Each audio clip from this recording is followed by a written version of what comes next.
Hi all, welcome team at home. In this online video, 22 minus 17, which equals 5 times 22 minus 17, which equals 5. Now we have this problem, 5 times 5, which equals 25.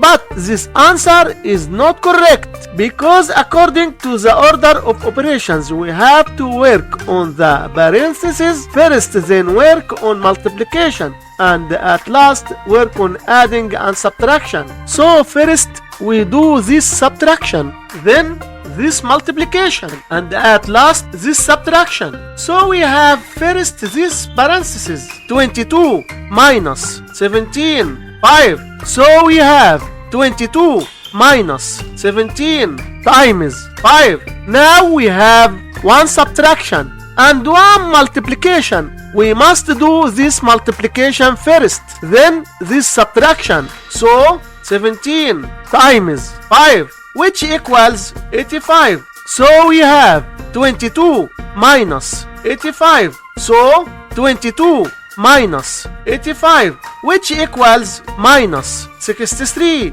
And this is our final answer for this problem. Thanks for watching.